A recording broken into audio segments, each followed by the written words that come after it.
안녕하세요. 저는 올해로 40살이 조금 넘은 한 남자입니다. 제가 이곳에 사연을 보내게 될 줄은 정말 몰랐어요. 그저 일을 하면서 다른 사람들의 사연을 즐겨 듣고만 있었죠. 하지만 다른 사람들의 사연을 들으면서 제게 있었던 사연에 대해서도 이야기를 꺼내보고 싶어졌습니다. 절대로 상상조차 하지 못했던 그런 일이 제게 일어났거든요. 아주 힘든 일이 있은 후에 남들이 얘기하는 기적 같은 일이 제게 일어나고 그 후로 제 인생은 완전히 달라졌습니다. 그럼 어떤 일인지 지금부터 이야기를 시작해 보도록 할게요. 저는 평범한 가정에서 태어나 평범하게 성장했습니다. 학창 시절에는 그저 친구들과 어울려 장난도 치고 학원도 다니면서 그저 그렇게 지냈던 것 같아요. 공부는 딱히 잘하지는 못했지만 유쾌한 성격 덕분인지 주변에는 항상 친구들이 많았어요. 특히 국민학교 때부터 친하게 지내던 친구 몇몇은 어른이 되어서까지 서로 연락하면서 자주 왕래를 하며 지내게 됐어요. 부모님은 이런 제가 그저 좋은 대학교에 진학해서 괜찮은 직장을 얻은 후 결혼해서 아이를 셋쯤 낳고 행복한 가정을 이루면 더 이상 바랄 것이 없다고 말씀하셨죠. 하지만 저는 그렇게 살지 않았습니다. 딱히 좋은 대학교를 졸업한다고 해도 괜찮은 직장을 얻을 확률과 그곳에서 오래 살아남을 확률을 생각하면 그다지 매력적이지 않았거든요. 주변에서 선배들이 사는 모습을 들여다보면서 그런 면모를 보다 보니까 너무 재미없다는 생각도 했었어요. 저는 빨리 돈을 벌고 저만의 일을 하고 싶었거든요. 부모님의 기대와는 다르게 고등학교를 졸업하자마자 대학 진학을 하지 않았습니다. 일부러 대학교 원서를 쓰지 않았을 때는 부모님께 얼마나 많이 혼이 났는지 몰라요. 아직 제가 인생을 몰라서 그렇다고 하시면서 공부도 다 때가 있다고 나중에 엄청나게 후회를 할 것이라는 말씀도 하셨습니다. 하지만 결국 부모님의 반대를 무릅쓰고 저는 다른 길을 택했어요. 일단 식당에 알바로 취직부터 했습니다. 고등학교를 졸업하자마자 기술을 배우는 것도 아니고 식당에 취직을 한다는 말에 부모님과 친구들 모두 황당해 하셨지만 제게는 나름대로의 꿈이 있었거든요. 식당 일을 밑바닥부터 열심히 배운 후에 나중에 저만의 식당을 차리고 싶었거든요. 외식 사업을 잘 운영하는 그런 대표가 되고 싶은 것을 목표로 삼고 말이죠. 모든 주변 사람들이 저를 비웃고 그럴 때 제 곁에는 진실한 친구가 한 명 버텨주고 있었습니다. 국민학교 동창이었던 지연이라는 여자친구인데요. 진짜 이 친구는 의리도 있고 성격도 너무 좋아서 제가 일명 불알 친구라고 부를 정도로 깊은 우정을 나누는 사이였어요. 그 당시 지연이는 좋은 대학교에 다니고 있었는데 가끔 제게 놀러와서 맛있는 것도 사주고 주말엔 쉬는 날이면 저와 영화를 봐주기도 하고 그러면서 지냈답니다. 국민학교부터 중학교, 고등학교까지 친한 사이로 지내다 보니 주변 친구들은 저희를 두고 사귀라고 농담을 하기도 했었지만 저는 전혀 그런 생각을 하지 않았던 것 같아요. 그냥 이렇게 저를 이해해주고 소통을 할 수 있는 친구가 있다는 사실조차 너무 감사하며 지냈죠. 특히 제가 군대에 가 있을 때는 그 먼 곳을 몇 번이나 면회를 오고 자주 편지와 선물도 보내줬고 제 군대 선임에게도 편지를 써준 덕분에 저는 남들보다는 조금 더 편하게 군대 생활을 할 수도 있었답니다. 그렇게 시간이 지나고 어느덧 20대 중반이 됐을 무렵 한 여자를 만나게 됐어요. 제가 일하는 가게에 손님으로 온 그녀는 가게에서 못마땅한 부분이 있다며 제게 엄청나게 따지던 날카로운 여자였습니다. 저기요, 여기 이 먼지 보이세요? 이거 너무한 거 아니에요? 사람들 먹는 음식 앞에 이런 먼지가 있다는 게 말이 돼요? 아, 네, 죄송해요, 손님. 숯불을 나르는 곳이다 보니까 실수를 했나 봅니다. 바로 닦아드릴게요. 아까 바로 옆 테이블 손님도 음식에서 머리카락 나왔다고 하면서 성질내고 그냥 가버렸거든요. 저 이 가게 고기 너무 좋아해서 앞으로 망하지 말라고 드리는 말씀이니까 오해하지 마세요. 그럼요. 오해 안 해요. 오히려 손님 같은 분이 계셔서 얼마나 좋은지 몰라요. 시정하겠습니다. 위생에 더 신경 쓸게요. 그러니까요. 그래야 손님들이 계속 오죠. 먹는 장사 하려면 자고로 위생이 제일 첫 번째로 여겨져야죠. 몹시 날카롭게 직격탄을 날리던 그녀는 제 나이와 비슷해 보이는 또래의 여자였고 외모도 꽤 괜찮게 생겼더라고요. 식당에 계셨던 다른 아주머니는 그 손님을 보고 성격이 이상한 것 같다고 뭐라고 하셨지만 저는 오히려 그 여자의 매력에 빠져버렸던 것 같아요. 저는 왠지 당당하게 자신의 의견을 얘기하는 사람들이 좋거든요. 남 눈치 보면서 겉으로는 착한 척 하다가 뒤로 호박씩 가는 스타일 딱 질색이고요. 그런데 그 여자의 행동을 보니 너무 멋있어 보였고 그 손님이 간 후로 한참이나 그 여자의 모습이 떠올랐습니다. 그리고 그 후로 2주일이 지난 후쯤 그녀가 다시 저희 가게에 찾아왔어요. 이번에는 제게 따뜻한 음료 한 캔을 건넸습니다. 저기, 이거 하나 드시면서 하세요. 굉장히 열심히 일하시는 것 같아서 보기 좋으세요. 네? 이거 저 주시는 거예요? 정말 감사해요. 그리고 저번에는 제가 좀 과했던 것 같아요. 그저 저는 좋은 뜻으로 말씀드린 거니까 오해하지 마세요. 그럼요. 그때도 말씀드렸잖아요. 오히려 감사하다고요. 전혀요. 신경 쓰지 마세요. 그녀가 앉은 테이블을 저는 더욱더 성심껏 위생에 신경을 썼고 지인과 맛있게 먹었다면서 신경 써줘서 고맙다는 말까지 하고 그녀는 떠났습니다. 그날 이후부터는 화장기 없는 얼굴에 수수한 옷차림, 긴 생머리를 하고 딱 부러진 성격까지 모든 것이 제 마음속에 확 들어와 버렸던 것 같아요. 일을 하면서도 문득문득 생각나던 그녀의 목소리에 혼자 피식 웃음을 지을 때도 있을 정도였으니까요. 피곤한 식당 일을 하면서 기분 좋은 생각을 하다 보니 피로감도 덜한 것 같더라고요. 부모님도 제게 무슨 기분 좋은 일이 있냐고 물으셨고 저는 마음속에 들어온 여자가 있다고 말씀드렸어요. 부모님은 제가 있었던 일을 말씀드리자 황당해하시며 그런 여자 말고 제 곁에 있는 동창생인 지연이가 어떻냐고 하시더라고요. 예, 지연이는 어떠니? 네 친구 지연이 말이야. 네? 엄마, 지연이는 내 친구야. 국민학교 동창이라고. 오래 곁에 두고 봤으니까 어떤 사람인지 알 거 아니야. 그 집 부모도 괜찮으시고 경제력도 좋고 무엇보다 좋은 대학교 나와서 좋은 직장까지 갖고 있는 1등 신부감 아니니? 네가 어디 가서 그런 여자를 만나겠어. 지연이랑 아직도 그렇게 친하게 지내고 있는 걸 보면 지연이도 너한테 마음이 있을 수도 있는 거고 한번 잘해보면 안 되겠니? 엄마, 말도 안 돼요. 저는 진짜 생각해본 적도 없다니까요. 지연이도 마찬가지고요. 저는 그렇게 엄마의 말에 말도 안 된다고 손사래를 쳤고 저희 식당에 찾아왔던 그녀에게 마음이 가 있는 상태였습니다. 그리고 한참 뒤 다시 그녀가 찾아왔을 때 저는 용기를 내서 연락처를 물었고 함께 식사 자리까지 약속을 잡았어요. 그녀도 제가 싫지는 않은지 순순히 오케이를 하더라고요. 그녀를 만나러 가는 날 얼마나 멋을 부렸던지 옷장에 있는 옷이 싸그리 다 꺼내져 있었습니다. 그도 그럴 것이 하도 식당에서 하루 종일 일만 하다 보니 마땅히 입고 나갈 옷도 없더라고요. 왠지 온몸에서 고기 냄새가 풍기는 것 같았고 그 냄새를 없애줄 향수도 사본 적이 없었어요. 그때 떠오른 것이 바로 제 친구 지연이었습니다. 여자고 센스도 넘치는 아이니까 제가 어떻게 해야 여자한테 잘 보일지 알고 있을 것 같더라고요. 시간이 가까워 오자 급한 마음에 지연이에게 얼른 전화를 걸어서 어떤 옷을 입고 가야 할지 물어봤죠. 지연아, 그 여자들이 어떤 옷 스타일 좋아하냐? 향수는? 나 큰일 났다. 어? 그건 갑자기 왜? 누구 만나러 가? 내가 전에 말했지? 우리 가게 손님 있다고. 오늘 그 사람 만나기로 했거든. 데이트 신청했어. 근데 마땅히 입고 나갈 옷도 없고 향수도 없고 그래서 걱정이네. 그렇구나.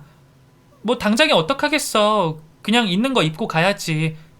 나 지금 좀 바쁘니까 다음에 다시 통화하자. 잘 만나? 왠지 지연이는 뭔가 뾰루퉁한 말투로 대답을 하더라고요. 하지만 별로 신경 쓰지 않았어요. 제게는 그녀와의 만남이 너무나 소중했거든요. 집에 있는 옷 중에 최대한 깔끔하고 괜찮은 옷을 입고 혹시나 냄새가 날까봐 얼마나 로션을 덕지덕지 발랐는지 몰라요. 있는 힘껏 멋을 내고 설레이는 마음으로 그녀를 만났고 정말 제 예감대로 그날의 만남은 많이 기분이 좋았습니다. 그녀는 차분하게 자신의 상황을 설명해 줬어요. 부모님이 계시지 않기에 혼자서 모든 상황을 해결해야 하고 그래서 누구보다 열심히 돈을 벌어야 한다고요. 마땅히 기댈 곳도 없어서 외롭기도 하지만 그것이 오히려 자신을 강하게 만들어줬다는 이야기도 하더라고요. 그런저런 이야기를 듣는데 왠지 제 기분이 찡했습니다.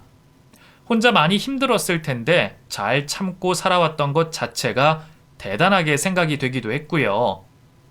그렇게 시간이 지나면서 저는 그녀에게 더더욱 좋은 감정이 생겼어요. 왠지 제가 보호해주고 싶은 마음도 생겼고요. 가게 일이 바쁘지만 짬을 내서 그녀에게 연락을 자주 했고 가게가 쉬는 날이면 그녀가 있는 곳으로 가서 함께 식사도 하고 영화도 보면서 시간을 보냈죠. 결국 그녀와 저는 연인이 됐습니다. 그녀의 당당한 모습도 좋았고 모든 것이 다 좋았던 것 같아요. 어디 가서도 기죽지 않는 모습을 보면서 저도 많이 배우기도 했어요. 그녀와 행복한 데이트를 하는 동안 좋은 일들이 많이 생겼던 것 같아요. 제가 자신만의 가게를 차리고 싶어 한다는 것을 알고 있던 그녀는 제게 좋은 가게 자리가 있다며 소개를 시켜줬어요. 코너길에 있는 곳인데 지금 비어있는 상태라서 권리금도 없다며 작지만 처음 시작해보기에는 좋을 것 같다고 하더라고요. 작은 직장에 다니고 있었지만 워낙에 이런저런 것들을 보는 시야가 좋아서 그런지 그녀가 하는 말은 모든 것이 믿음이 갔습니다. 우물쭈물 망설이고 있던 제게 그녀는 말했어요. 할 수 있다고 생각해. 넌 할 수 있어. 지금처럼 이렇게 열심히 하면 분명히 잘 될 거야. 그동안 가게 일도 많이 배웠잖아. 그리고 그때 내가 봤던 네 모습은 주인의식이 있는 사람이었거든. 그런 마인드면 뭐든지 할 수 있어. 젊어서 고생은 사서 한다는 말도 있잖아. 도전해보자. 그녀의 말을 듣고 몇 날 며칠 밤을 새워 고민하다가 결국 저는 그 가게 자리를 잡게 됐습니다. 부모님은 아직 너무 나이도 어리고 이런 것이 아니냐고 말씀하셨지만 저는 밀어붙였어요. 더군다나 제가 그동안 일을 하며 모아둔 돈에 조금만 더 보태면 인테리어까지 할 수가 있었거든요. 그렇게 그 가게를 계약하고 열심히 오픈 준비를 하는 동안 부모님이 제 여자친구에 대해 알게 되셨습니다.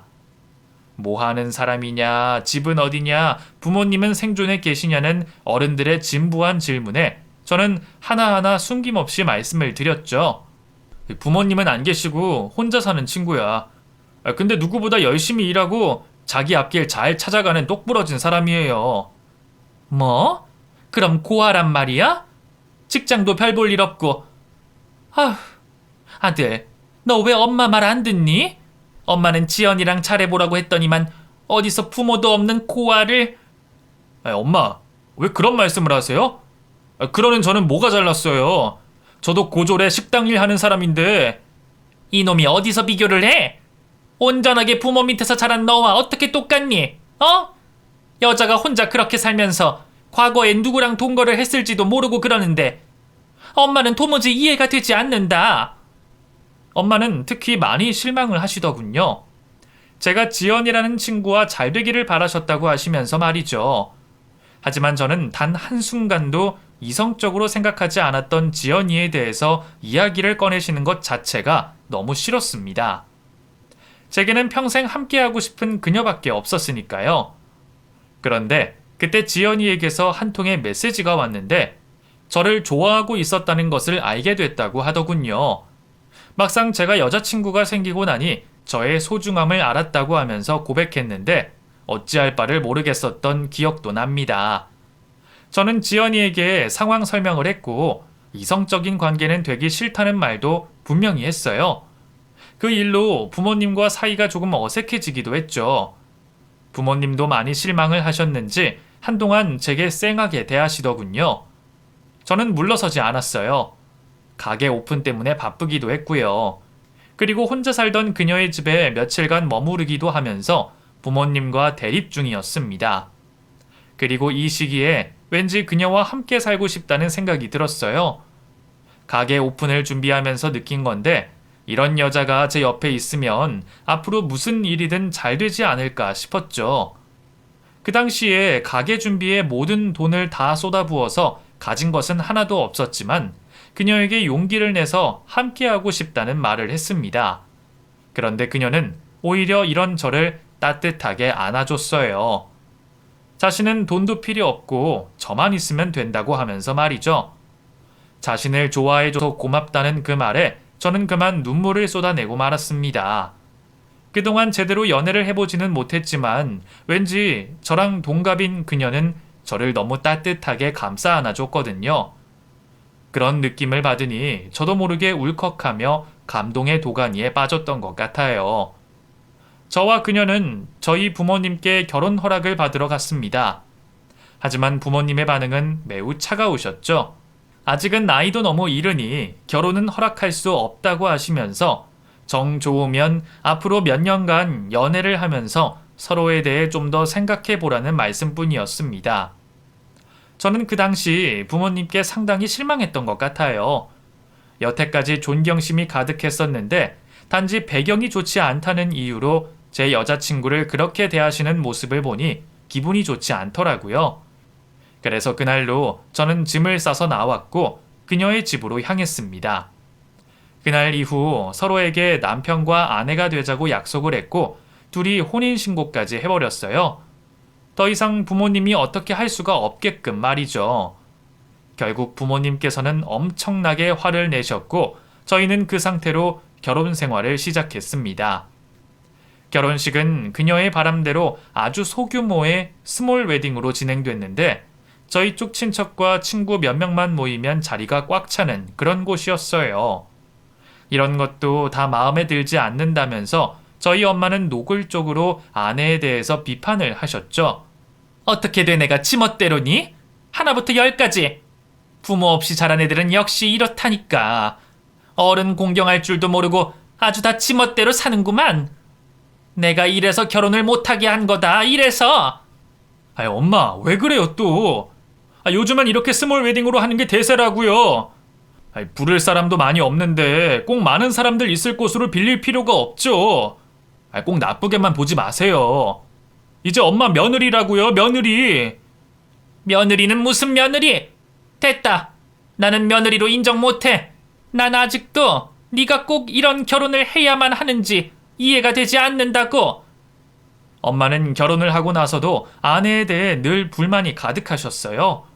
도대체 어떻게 해야 엄마가 그녀를 좋아하실까 많이도 생각해봤지만 그렇다고 그녀의 환경이 변하는 것이 아니기 때문에 어떻게 할 도리가 없었습니다. 저희는 좁은 집에서 신혼살림을 시작했고 아내는 저희 부모님께 인정받지 못함에도 불구하고 정말 열심히도 잘하려고 노력했어요. 아무 날도 아니지만 맛있는 것이 있으면 사서 저희 집에 가져다 드렸고 엄마의 생신 때는 케이크와 꽃다발까지 손수 챙겨서 보내드리기도 했습니다. 하지만 엄마의 반응은 늘 냉담했어요. 1년, 2년이 지나도 부모님이 바라보는 아내에 대한 시선은 곱지 못했던 것 같아요. 아내는 말했어요. 아이를 빨리 가져야 한다고요. 손주가 생기면 분명히 시부모님도 자신을 인정할 것이라고 생각을 했던 것 같아요. 저희는 정말 많이 노력했습니다. 결혼 초부터 아이에 대한 욕심이 있던 저희는 따로 피임도 하지 않고 열심히 노력했죠. 하지만 마음처럼 쉽게 아이는 생기지 않더라고요. 그러는 사이 어느 날부터 아내가 전화를 피하는 모습이 보였어요. 저는 그 당시 식당을 하느라 정신이 없어 밤에도 늦게 퇴근을 했었는데 밤늦게 울리는 아내의 전화를 아내는 받지 않더라고요. 뭔가 이상한 마음이 들어 아내에게 물었고 결국 아내는 솔직하게 이야기를 하기 시작했어요. 저기 사실은 당신도 이 팀장님 알지? 그 팀장님이 자꾸 자기한테 연락을 하는 거야? 왜 그래? 그분 자기한테 굉장히 잘해주고 따뜻한 분이시잖아. 맞아. 많이 도와주시고 챙겨주셔서 감사했는데 갑자기 너무 지나치게 연락을 막 하셔서 아내 회사에 계신 팀장님이 아내에게 지나치게 많은 연락을 한다고 그러더군요. 이때만 해도 저는 그 말을 별로 심각하게 받아들이지는 않았던 것 같아요. 워낙에 가게에 온 정신을 쏟느라 정신이 없었거든요. 아이도 낳아야 하는데 임신도 되지 않았고 가게도 생각보다 수익이 별로 나오지 않아 마음이 안 좋으니 건강도 왠지 안 좋아지는 것 같고 살도 빠지는 것 같고 아무튼 뭔가가 다 생각처럼 흘러가는 것 같지는 않았습니다. 그러는 사이 어느덧 7년이라는 세월이 흘렀고 제가 차린 가게 앞에 저와 같은 업종의 체인점이 크게 생겼더라고요. 안 그래도 장사가 아주 잘 되는 편은 아니었는데 체인점까지 아주 크게 생겨버리니 제 가게는 엄청나게 손님이 줄어들었어요. 더 가격을 내리고 더 열심히 일을 해봐도 결론은 마찬가지였죠. 그 일로 저는 엄청나게 스트레스를 받았습니다. 목표로 정한 매월 적금 금액도 있고 앞으로 해야 할 것도 있는데 이런 식으로 돈을 못 벌다가는 계속해서 마이너스가 될 것이 뻔했거든요. 아내는 물론 여전히 직장에서 돈을 벌고는 있지만 제 성에 차지 않아 많이 힘들었습니다. 그러던 어느 날 제 몸이 많이 안 좋은 것 같은 느낌이 들었어요. 자리에서 일어나지도 못했고 뭔지 모를 고통에 잠도 제대로 잘 수가 없더라고요. 며칠을 고민한 끝에 병원에 가서 검사를 받아봤고 충격적인 검사 결과를 받게 됐습니다. 제가 암이라는 병에 걸렸다고 하더군요. 아직 나이도 30대 중반밖에 되지 않았는데 암이라니 상상도 해보지 못한 일에 가슴이 미어지는 것 같았죠.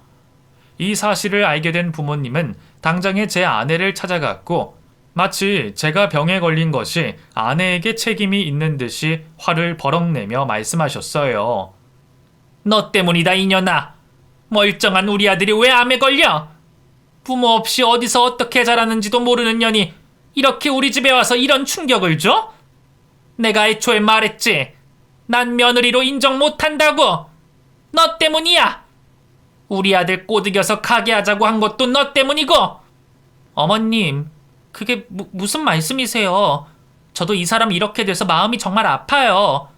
근데 왜 그렇게 말씀하세요? 나름대로 저도 열심히.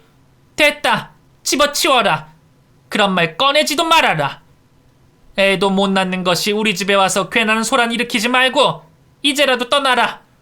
그게 내 아들 살리는 길인가 싶다. 내 아들은 내가 돌볼 거야. 무슨 병에 걸려도 내가 다 낫게 할 거라고. 아내는 많이 힘들어했습니다. 결혼한 지 꽤 됐는데 아직도 자신을 인정해주지 않는 저희 부모님에게 많이 실망했다고 했고 제가 아픈 것보다 그런 부분이 견딜 수가 없다고 하더군요. 또한 저희 부부가 아이를 못 낳는 것이 아내의 책임도 아니었어요. 난임센터에 가서 검사를 해본 결과로 제가 정자활동 능력수가 현저히 부족해서 아이를 갖기 힘들다고 하셨거든요. 근데 저희 부모님은 그런 것도 모두 다 아내 탓이라고만 하니 답답하지 않을 수가 없죠. 제가 보기에도 왜 저렇게까지 하실까 하는 의문이 들 정도로 심하게 구박을 하셨는데 그러면서 꺼내는 이야기는 제 국민학교 동창 지연이었습니다. 그때까지도 계속해서 지연이 노래만 불렀죠. 지연이와 결혼했다면 이렇게 병에 걸리지 않았을 것이다부터 시작해서 지연이의 부모님이 많이 도와주셔서 저희 가게가 힘들지 않았을 것이다 하면서 늘 지연이에 대한 아쉬움을 가득히 말씀하셨죠. 왜 그렇게 지연이 타령을 하세요? 네? 지금 저 결혼해서 잘 살고 있잖아요. 잘 살기는 이게 잘 사는 거냐? 아주 그냥 내가 네 마누라 때문에 못 살겠다. 지연이 얘기 들어보니 아직도 너를 좋아해서 남자도 못 만난다고 하는 것 같은데 잘 됐어. 이참에 깔끔하게 정리하고 네 병 고쳐서 지연이랑 함께 해. 참말 말고. 더 이상 엄마와는 대화가 통하지 않을 지경까지 됐습니다. 무슨 말을 해도 엄마는 오로지 제 아내 때문이라고 말씀하셨기 때문에 저도 그 어떤 말도 하지 않았어요. 저는 가게를 정리했습니다. 큰 병에 걸렸기 때문에 권리금을 받을 때까지 기다릴 수도 없었기에 빈털터리 신세로 보증금만 겨우 빼내왔어요. 항암 치료를 받고 수술까지 받는 그 과정은 너무나도 고통스러웠고 저는 인생을 살고 싶지 않을 생각까지도 들었습니다. 그렇게 정신없이 세월이 흐르는 사이 아내는 아마도 그 팀장님에게 계속 집착 같은 것을 받고 있었나 보더라고요. 제가 너무 힘들어서 신경을 쓰지 못했는데 제가 병원에 있는 동안 집 앞에도 찾아오고 늦은 시각 전화도 많이 하고 그러면서 급기야 저희 엄마에게 그 모습을 들키고 말았어요. 저희 집은 정말 풍비박산이 났습니다. 엄마는 아내에게 당장에 이 집에서 나가라고 소리쳤고 그 남자와 바람을 피우는 것이라며 의심하기 시작하셨고 결국 아내는 정신과 치료까지 받는 지경에 이르렀습니다. 남편 병에 걸리게 한 년이 이제는 바람까지 피우냐? 이년아, 너 때문에 우리 집에 입꼬라지가 됐는데 힘 못된 년. 그러니까 근본 없는 애는 뭐가 달라도 달라. 내가 애초에 지연이랑 결혼하게 했으면 이런 일이 없을 텐데 못 말린 내가 잘못이다. 내가. 아유. 엄마, 그러지 마. 이 사람 그럴 사람 아니야. 그분이 혼자 좋아하고 그래서 그러는 거라고. 됐다. 결혼한 지 이렇게 오래됐는데 아직 애도 없고 니네 분명히 안 맞는 거라고. 안 맞는 거야. 천생을 거스를 순 없다고. 당장 이혼해. 당장. 난 이 꼴 도저히 못 본다. 도저히. 투병 생활에 지친 저도 더 이상 엄마의 말을 듣고 싶지가 않더라고요. 아내는 결국 제게 이혼 서류를 내밀었습니다. 나 못하겠어. 여보, 나 더 이상은 못하겠어. 이러다 나 정신병자 될 것 같아. 나 붙잡지 마. 그리고 남은 치료 잘 받아. 함께 못해줘서 미안해. 여보, 제발 이러지 마, 제발. 나 당신 없으면 어떻게 살아? 제발, 제발 이러지 마. 당신 강한 사람이야. 그러니까 그 병 꼭 나을 수 있어. 지금 수술도 잘 됐고 항암도 거의 끝나가잖아. 내가 기도할게. 더 이상 아프지 말라고. 아내는 더 이상 아무 말도 하지 않고 그대로 집을 떠나버렸어요. 저는 그런 아내에게 미친 듯이 연락을 해봤지만 아내의 핸드폰은 계속 꺼져 있던 상태였죠. 어디서부터 잘못된 건지 모르겠어요. 정말 인생의 전부라고 생각했던 그녀였는데 그녀를 제가 이렇게 힘들게 한 것 같아서 미안하기도 하고 화도 나고 머릿속이 너무나 복잡해졌습니다. 그 후 엄마는 오히려 아내가 떠난 것을 좋아하셨습니다. 그리고 제가 병원에 가는 날에 제 친구 지연이를 부르셨고 함께 병원에 가자는 말씀도 하시더군요. 이러는 엄마가 이해가 되지 않아 저는 혼자 많이도 울었습니다. 저는 병원 앞에 서 있는 제 친구 지연이에게 말했어요. 지연아, 고맙다. 친구 병원까지 와주고. 미안해. 난 너한테 해줄 수 있는 것이 아무것도 없다.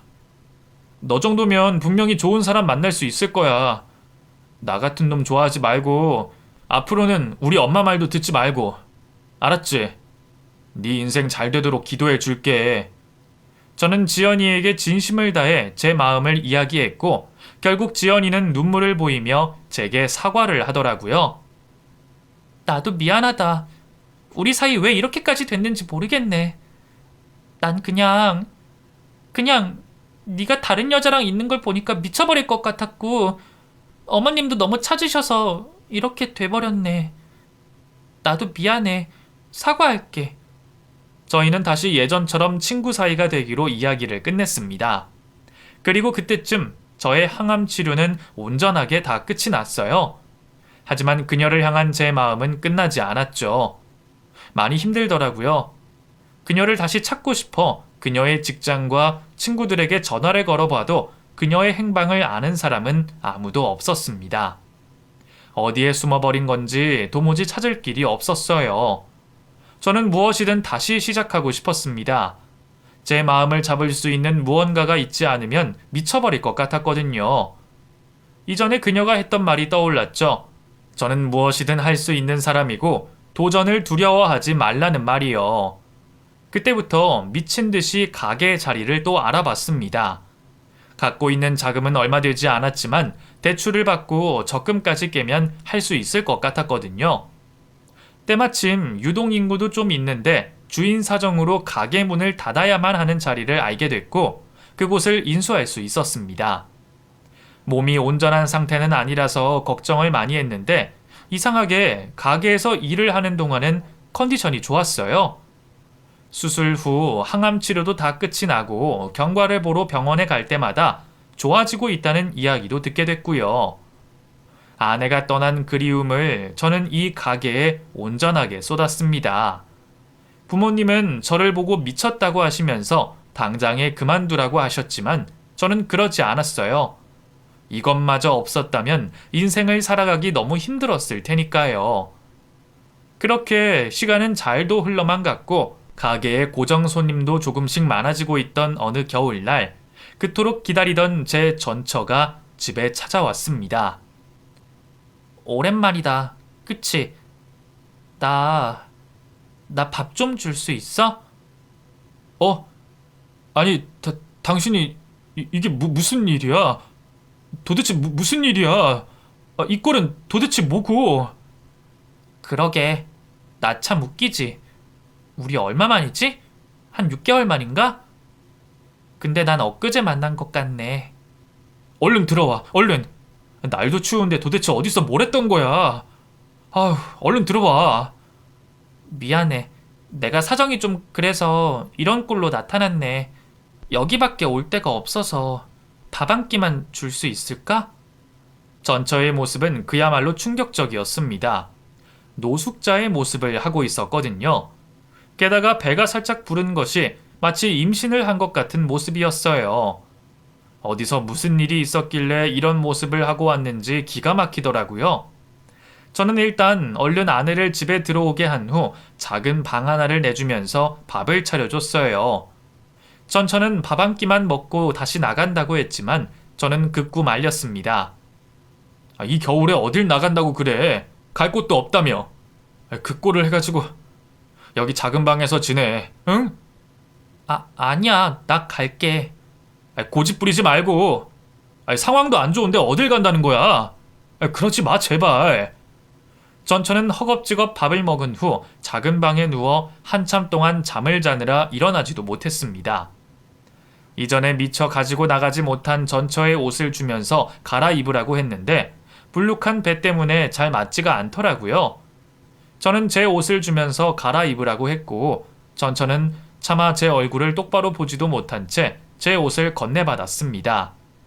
도무지 무슨 일이 일어났던 것일까 많은 생각을 해봤어요. 임신한 채로 노숙자가 되어 나타난 전처를 그 누가 상상이나 해봤겠어요? 누구의 아이일까? 그렇게 저하고는 결혼 10년이 넘게 임신이 안 돼서 고생을 했었는데 말이죠. 그럼 지금 저 아이의 아빠는 어디에 있는 것일까 생각했고 정말 무책임한 놈이라고 속으로 욕도 했습니다. 하지만 전처에게는 그 어떤 말도 물어볼 수가 없었어요. 전처 역시 뱃속의 아이에 대해서는 아무 말도 하지 않았기에 뭔가 사연이 있나 보구나 생각하고 말았죠. 저는 전처와 다시 한 집에서 살았습니다. 이전처럼 같은 방에서 같은 침대를 쓰지는 않았지만 그래도 한 공간 안에 있다는 것이 그저 신기하기만 했어요. 솔직히 말하면 조금 안정감 같은 것도 느껴지더라고요. 미친놈처럼 찾아 헤맨 전처가 집에 있으니 마치 예전처럼 모든 일이 잘 풀리는 것 같았답니다. 가게는 제가 열심히 돌본 덕분에 손님이 하나둘 늘어나고 있었고 병원에 주기적으로 들러 검사를 해본 결과도 매우 좋게 나오고 있었죠. 그리고 무엇보다 집에 있는 전처는 떠나지 않았습니다. 그대로 집에 있으면서 이전처럼 살림도 해주고 제 밥도 해주고 있었어요.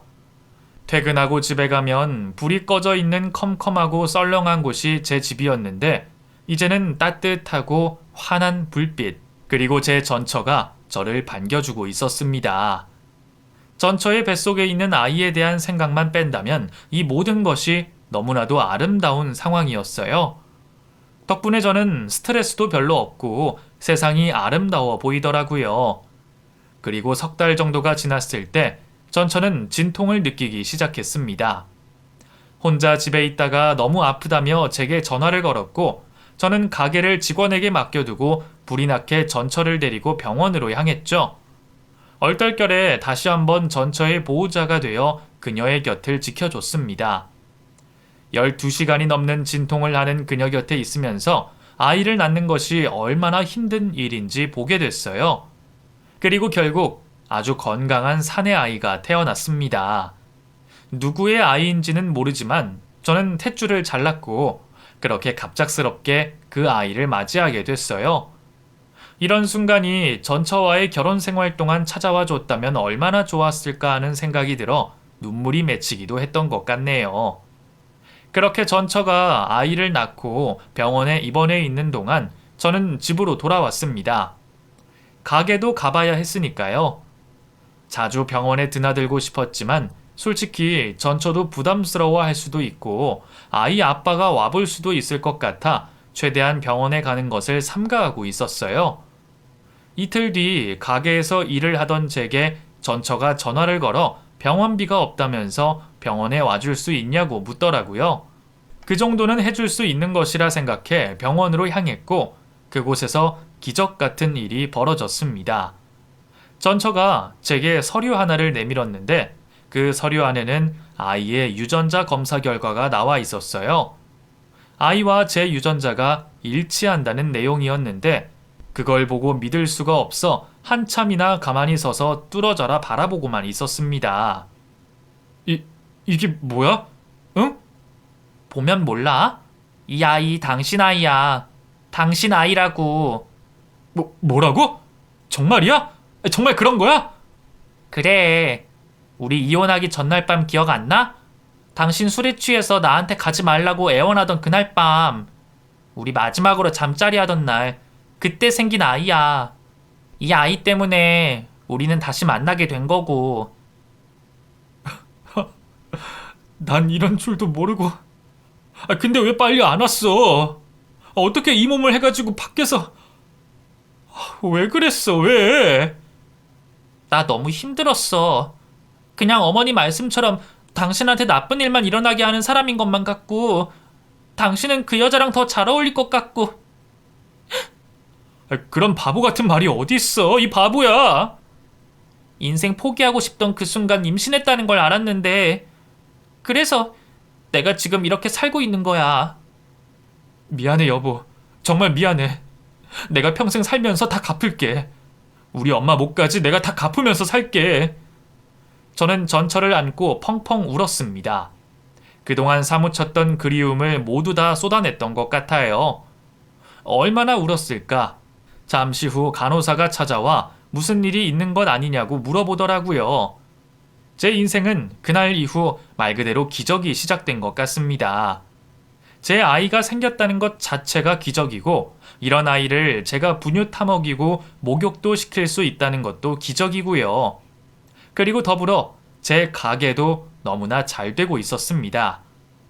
기적처럼 아이가 태어난 이후에 손님들이 급격하게 늘어서 하루하루 바쁘게 돌아가고 있어요. 주기적으로 병원에 가서 암 관찰을 하는데 그것도 너무나 좋아지고 있다는 의사의 말에 이 모든 것이 다 제 아이 때문이라고 말을 하며 자랑하고 있답니다. 저희 부부는 그날 이후 다시 혼인신고를 했고 일단 집을 이사했어요. 그 집에서 있었던 모든 일들을 다 잊어버리고 새롭게 시작하고 싶거든요. 그리고 무엇보다 부모님이 모르시는 곳이 좋겠다는 생각도 했죠. 가게에서 최대한 가까우면서도 부모님 집과는 멀리 떨어진 곳으로 작지만 따뜻한 집을 구했습니다. 그곳에서는 아내와 단 한 번도 싸우지 않고 잘 지내고 있는 걸 보면 집터가 안 좋아서 그랬나 싶은 생각도 하며 혼자 피식 웃고는 하네요. 부모님께는 그 후로 모든 사실을 말씀드렸습니다. 처음엔 말도 안 된다고 황당해 하시던 엄마도 유전자 검사 결과지까지 보고 난 이후에는 더 이상 아무런 말씀도 하지 못하시더라고요. 저는 그런 엄마께 말씀드렸어요. 엄마, 이제 알겠지? 내가 아프고 가게가 잘 안 되고 아이도 안 생기고 한 게 누구의 탓도 아니라는 거. 지금 애엄마 들어오고 나니까 난 오히려 모든 것이 잘 되고 있잖아. 엄마, 이제 더 이상 그런 생각하지 말아요. 내가 언제 뭐 심하게 그랬냐? 하도 되는 일도 없고 또 그 남자가 며느리한테 찾아오고 하니까 뭐 걱정이 돼서 그런 거지. 그나저나 우리 손주는 언제 보여줄 거야? 그러니까 엄마 이제는 더 이상 고아라는 얘기도 지연이 얘기도 하지 마시라고요. 약속하시는 거죠? 아이 그래 약속할게. 우리 손주 듣게 어떻게 내가 그런 말을 하니? 걱정하지 마. 집 이사 간데도 안 알려주고 손주도 안 보여주고 그러니까 아주 우리 부부는 답답해 미칠 지경이야 이놈아. 알겠어요 엄마. 그 준비가 되면 보여드릴 테니까 걱정 마세요. 여기 사진 봐봐요. 저는 핸드폰에 있는 사진을 엄마에게 먼저 보여드렸어요. 사진을 보는 엄마의 표정은 세상 모든 것을 다 가진 행복한 천사의 모습이셨습니다. 아이고야, 세상에나. 어쩜 이렇게 너 어렸을 때랑 똑같이 생겼냐? 이 오똑한 콧망울 좀 보소. 이놈 이거 아주 커서 한 인물값 하겠는데? 응? 여보, 이것 좀 봐요. 신기해요, 정말. 부모님은 아이 사진 몇 장만으로도 너무나 행복해 하셨어요. 그 모습을 뵈니 역시 피는 물보다 진한 것 같더라고요.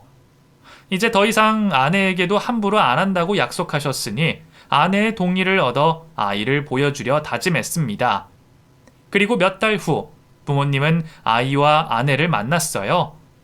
엄마는 언제 그랬냐는 듯 산모에게 좋다는 한약까지 지어 오셔서 아내에게 건네시더라고요.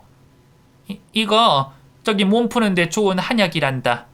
밖에서 고생했을 텐데 이거 먹고 기력 찾아야 또 둘째 낳지. 챙겨 먹어라, 응? 어머님, 감사합니다. 근데 또 둘째를 벌써요? 아이, 그럼 혼자 키우면 외로운 법이야. 세상에 이렇게 잘생긴 아들을 낳아놓고 둘째를 안 낳는다고 해? 둘째는 너 닮은 예쁜 공주님으로 부탁한다, 우리 며느리. 부모님이 아내를 대하는 모습을 보니 이건 역시 기적이라고 생각이 들었습니다. 이런 일이 제게 찾아올 줄은 상상도 하지 못했거든요. 아내는 더 이상 정신과에 가지도 않았고 아이를 키우며 아주 밝은 미소로 하루하루를 보내게 된 것을 기적이라고 생각하고 있더라고요. 저희 가족은 이렇게 온전한 가족의 모습을 되찾게 됐습니다. 몇 년이 지난 지금 병원에서 저는 암 완치 판정도 받았고 가게는 2호점까지 알아볼 정도로 아주 잘 되고 있어요. 생각해보니 그 당시에 아내의 말에 이끌려 가게를 차리고 실패도 해봤던 것이 아주 많이 인생 공부가 됐던 것 같아요. 모든 것이 다 아내로 인해 잘 풀리고 있는 것인가 봅니다. 가끔 아들이 장난감을 안 사준다고 마트에서 드러누워 떼를 쓰기도 하는데 그 모습을 찍어 엄마에게 보여주니 이게 꼭 제 어렸을 때와 똑같다고 말씀하시네요. 그 말씀을 듣고 아내와 얼마나 웃었는지 역시 피는 못 속인다는 말이 딱 맞는 것 같네요. 그리고 지금 아내의 뱃속에는 둘째 아이가 자라나고 있어요. 그렇게 안 생기던 아이가 둘씩이나 찾아오다니 이것이 바로 제 삶의 기적인 것 같습니다. 아이가 태어나고 난 후에는 단 한 번도 화를 내본 적이 없는 것 같아요. 집에서도 가게에서도 말이죠. 진상 손님이 있을 때도 유연하게 넘길 수 있는 마음의 여유가 생겼거든요. 지금 여러분의 인생에도 저처럼 행복한 기적이 찾아오길 바라면서 이 글을 마치겠습니다. 끝까지 들어주셔서 너무 감사드려요.